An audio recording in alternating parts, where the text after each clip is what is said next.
खिलौने का बिजनेस कैसे स्टार्ट करें? खिलौने का बिजनेस कैसे शुरू करें? भारत की इंटरनेशनल टॉय इंडस्ट्री में हिस्सेदारी कम है और वर्ल्ड एक्सपोर्ट में भारत का एक्सपोर्ट 0.5% से कम है, इसलिए इस क्षेत्र में काफी अवसर हैं। दूसरे सेक्टर के लिए जिन क्षेत्रों पर विचार किया जा सकता है, उनमें खिलौनों के लिए अनुसंधान और विकास, रिसर्च एंड डेवलपमेंट और डिजाइन केंद्रों को बढ़ावा देना शामिल है। 85% खिलौने चीन से आयात होते हैं। 85% of toys are imported from China. देश में लगभग 85% खिलौने चीन से आयात किए जाते हैं। इसके बाद श्रीलंका, मलेशिया, जर्मनी, हांगकांग और अमेरिका का स्थान है।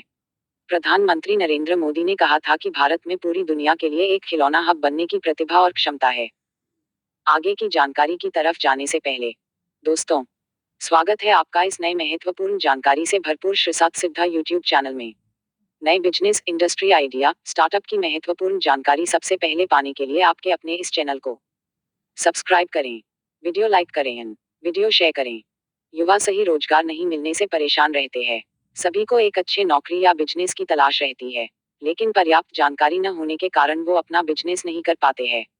वैसे लोगों के लिए हम नए नए बिजनेस आइडिया लेकर आते रहते हैं। आज हम फिर से एक नए बिजनेस आइडिया के साथ हाजिर है। ये बिजनेस है बच्चों का मनपसंद और बचपन का साथी खिलौना के बारे में। आज हम बात कर रहे हैं खिलौना के बिजनेस के बारे में, जहां आज हम आपको बताएंगे कि आप भी खिलौनों का बिजनेस कैसे स्टार्ट कर लाखों कमा सकते हैं। बच्चों के जनसंख्या के हिसाब से भारत सबसे बड़ा देश है। यहाँ के कुल जनसंख्या का हर तीसरा भारतीय बच्चा है और हर कोई पेरेंट्स अपने बच्चे को खिलौना दिलवाता ही है। इसलिए खिलौने का बिजनेस भारत में काफी तेजी से बढ़ रहा है। एक रिपोर्ट के मुताबिक खिलौना का बिजनेस 15 से 20% प्रति वर्ष के दर से बढ़ रहा है। देश में पिछले कुछ सालों में मेक इन इंडिया के तहत कई नई कंपनियां भी खुल रही है, जिससे चीनी कंपनी के खिलौने की रंग फीकी होती जा रही है। खिलौने के बिजनेस में सही स्थान का होना बिजनेस को सफल बनाने में अहम भूमिका निभाती है। ये बिजनेस के लिए आप किसी पर्यटक स्थल, किसी मेन मार्केट या वैसे स्थान जो खिलौने के लिए प्रसिद्ध हो, आप वैसे ही स्थान का चुनाव करें, क्योंकि पर्यटक स्थल जैसे स्थानों पे लोग ज्यादा बच्चों के साथ घूमने आते हैं, जिससे खिलौने की बिक्री अधिक होती है। इस बिजनेस के लिए आपको कम से कम 200 वर्ग फुट का शॉप होना चाहिए, जो अच्छी तरह डेकोरेशन और फर्निशिंग वर्क होना चाहिए, क्योंकि खिलौने के बिजनेस के लिए शॉप का आकर्षक दिखना जरूरी होता है।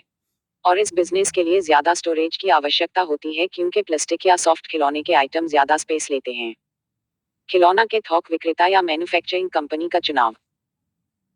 खिलौना का व्यापार शुरू करने से पहले सही खिलौने के थोक विक्रेता या मैन्युफैक्चरिंग कंपनी का जानकारी होना बहुत जरूरी है, क्योंकि आपको सही जानकारी होगी तो आप उनके पास से कम दाम में थोक में माल ले सकेंगे, जिसे आप छोटे छोटे खिलौने वाले को भी सेल कर सकते हैं। मार्केट में हर दिन नए नए और महंगे खिलौने आते रहते हैं, तो आप भी खिलौना लेते समय इस बात का खास ध्यान रखें कि आपके पास हर प्रकार के खिलौने हो। वर्तमान में रिमोट या इलेक्ट्रॉनिक खिलौने के प्रचलन बहुत बढ़ रहा है। ये खिलौने थोड़ा महंगे आते हैं, तो आप भी इस बात का ध्यान रखें कि आपके पास हर दाम का खिलौना मौजूद हो, क्योंकि हर आदमी का बजट अलग अलग होता है। इसके अलावा अपने आसपास के ग्राहक के इनकम को ध्यान में रखते हुए अपने खिलौने का कलेक्शन रखें।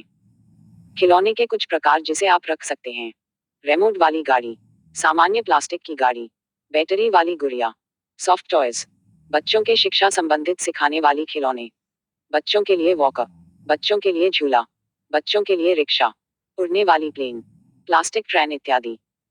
इसमें से सॉफ्ट टॉयज का मैन्युफैक्चरिंग करना आप चाहे तो खुद भी कर सकते हैं, क्योंकि इसका मैन्युफैक्चरिंग सेटअप आप कम लागत में डाल सकते हैं। या सॉफ्ट इवेंट पे लगाएं स्टॉल।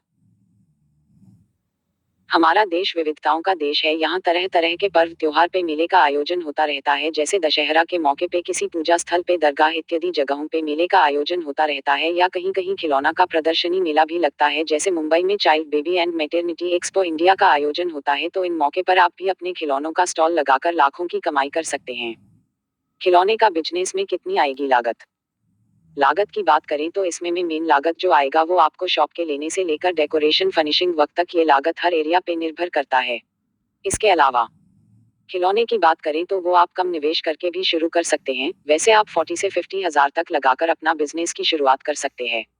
फिर जैसे जैसे आपकी कमाई होगी आप इसे आगे बढ़ाते रहें। खिलौने का बिजनेस शुरू करने में कितनी होगी कमाई? कमाई की बात करें तो आप खिलौने के बिजनेस में अच्छी खासी कमाई कर सकते हैं, क्योंकि खिलौना एक ऐसा आइटम है जिसके खराब या बर्बाद होने का डर नहीं रहता है। इसलिए इसको बेचने की भी जल्दी नहीं होती है और इसका कोई फिक्स रेट भी नहीं होता है। इसलिए वो आप पे निर्भर करता है कि आप अपनी लागत से कितना मुनाफा लेकर ग्राहक से डील कर सकते हैं। वैसे इन धंधे से जुड़े लोगों के मुताबिक अगर आपके पास 100 रुपया का खिलौना है तो आप उसे खुदरा में 150 तक भी बेच सकते हैं। फ्रेंचाइजी लेने के है अवसर। भारत में बहुत सारी ऐसी कंपनियां हैं जिसके साथ आप फ्रेंचाइजी लेकर काम कर सकते हैं।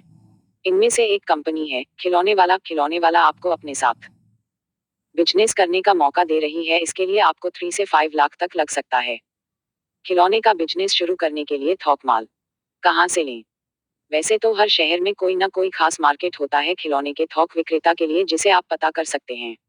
लेकिन अगर आप दिल्ली के आसपास से हैं तो आप सदर बाजार या चांदनी चौकी इन जगहों से थोक में माल ले सकते हैं। ये सब जगह खिलौने के थोक बिक्री के लिए प्रसिद्ध है।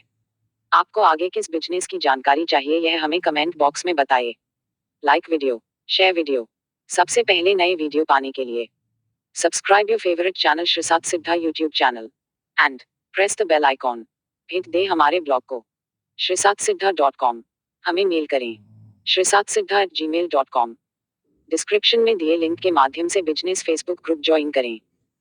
Web links. आज के लिए बस इतना ही, फिर मिलेंगे।